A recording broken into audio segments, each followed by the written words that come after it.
everybody, and happy Thursday. It is I, your songwriting partner, your co-producer, and as always, your friend Joe Seeby. And happy Thursday, you guys. And Thursday is part 2 of our creative series. The first part being the ghostwriting class, and the second half, which is today, is the creative writing exercise that we like to call Picture This. What is Picture This? Picture This is when I give you an image, a photograph, a painting. Sometimes it's a comic strip, just pictures, no words though. And I give you a photograph of some kind or an artist painting, and you have to write a chorus based on the image that I give you. So that is what Picture This is. And a lot of people ask me, why do we do this? What's the reason for doing Picture This? Well, my reason is, I'm always looking for new ways of inspiration. And sometimes you don't always feel creative, but yet you have a certain amount of work that you have to do. So maybe you're lazy that day and you don't feel like doing any work. How do you get yourself inspired enough that you want to get excited about working on a project? So this is one of those little, I call it a Jedi mind trick that I use on myself to get myself in the mood to write something and be creative and get my creative juices flowing. And, sometimes you can feel so tired or lazy, or you just want to, sit on the couch and eat Pop-Tarts and watch cartoons or whatever, and you don't really feel like getting to work. And I understand that because I have days like that myself when I don't feel creative and I feel lazy and my mind's on automatic pilot and I just want to kind of space out. But then sometimes I have a session to write with people from, 6 o'clock to 11:30 at night.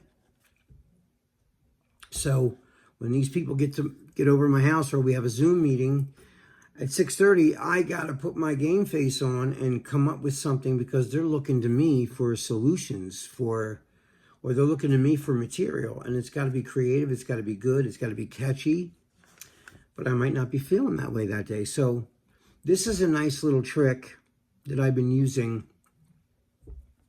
over time to help me kind of get in that mind state, get in that mental state to get ready to be creative. And, there's things all around us. If we find it in the right way, everything around us can be an inspiration. I was just talking to somebody about this today, and I've written songs in the past, not eavesdropping, but like hearing a conversation a couple tables away. And their conversation was just so clear. I wasn't trying to listen to it, but I couldn't help but hear it. That conversation, or those conversations at those specific times, have inspired me to want to go home and write something based on something one of them said.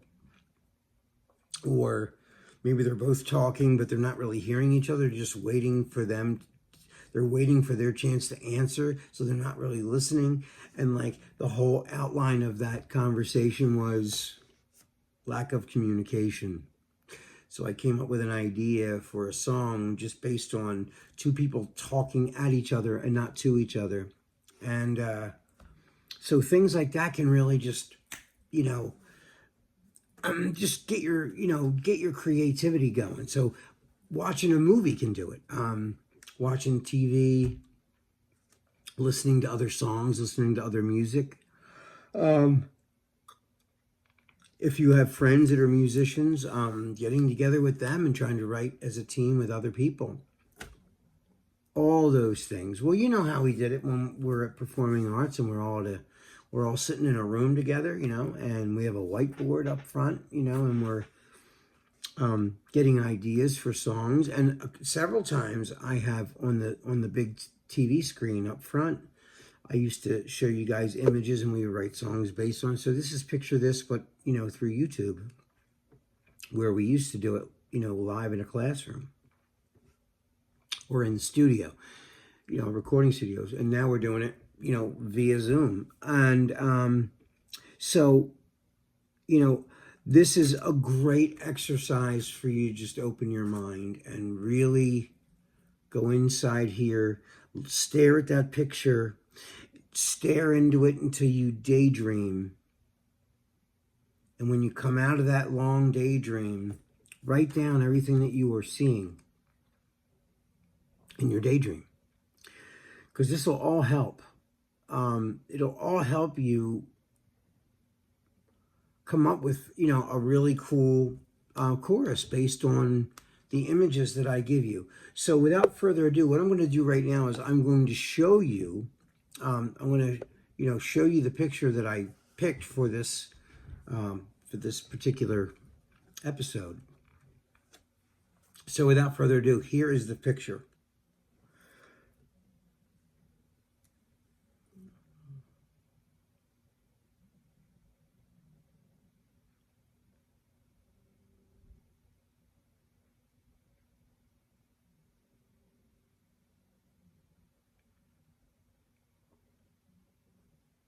All right, and we're back. So you see the photograph. It's a woman sitting down next to a tree. You can't see her face because her hair's in the way. She doesn't look super happy. And then there's a man's arm offering her what looks like a yellow rose, maybe? Some sort of a flower as a token of, I guess, to say I'm sorry. So I don't know what you see in this picture, but and there are no rules. I say this every time, and I'm really being honest with you. The only rules to this exercise is that you're writing a chorus, obviously. So it has to rhyme. It has to tell a story. It has to make sense to the listener. That's it. Okay? You can write about whatever you want to write about. I don't care if you see this picture and it makes you think of your puppy when you were 7 years old, then write it about your puppy. Even though there's no dog in this picture, it makes no difference. It's what you feel looking at that photograph, and just write what you see. But what I want you to do though, when you are looking at this photograph, is look at all the detail. They're outside. She's wearing a coat. She's got her back resting on a tree. She's sitting down. She doesn't look happy, even though I can't see her face. The man is offering her a yellow flower. He's got a brown sleeve, a jacket on. So you're looking at all these things. I want you to write all those things down, I really want you to, before you even start worrying about rhyming or anything, just look at everything there. Write everything down. Red hair. The girl's got red hair. She's wearing it looks like a tweed gray jacket with black pants. Of course, they're outside. Looks like they're in a field of some sort. I want you to write whatever you feel. But like I said, it's got to rhyme, it's got to tell a story, and it's got to make sense, okay? And this is an exercise that I want you to do in a room by yourself with the door shut. I don't want you multitasking. I don't want you filing your tax returns while you're doing this. I want you to only focus on that picture and then write your best stuff. Remember, I want you to imagine that you're writing a song for your favorite artist based on this picture. So it's got to be great, or they're not going to be interested in doing it. So think of it like that. Think of that you're writing a masterpiece for your idol, your favorite singer, okay? So I'm going to read you what I wrote now. This is what I wrote based on looking at that photograph. So when I looked at that picture, it made me think of an apology. He's offering her flowers and she doesn't look happy. You're not even sure if she's going to take it, because it's a frozen picture. He's offering it to her. Does she take it? Does she not? I don't know. We don't know. We don't know what happens after this picture was taken or right before it. We can only go by what we're looking at right now, okay? So of course, you know, I let my imagination go wild. So I start imagining the whole scene to the story. And, you know, this is a couple, this is what I came up with. This is a couple that lives together. And, you know, people get very comfortable together and they start to take advantage of one another or take each other for granted.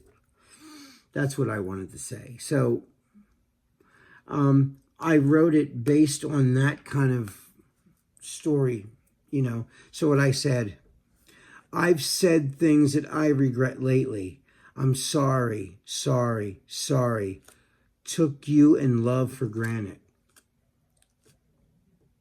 Made mistakes. I know that you blame me. Sorry, sorry, sorry. Took you and love for granted. Here we are, just the two of us, hoping that pain didn't ruin us.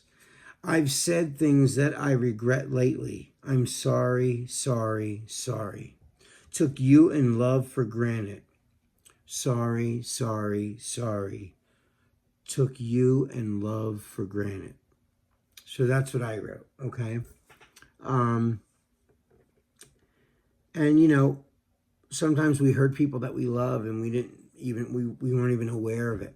You know, it wasn't our intention to hurt that person.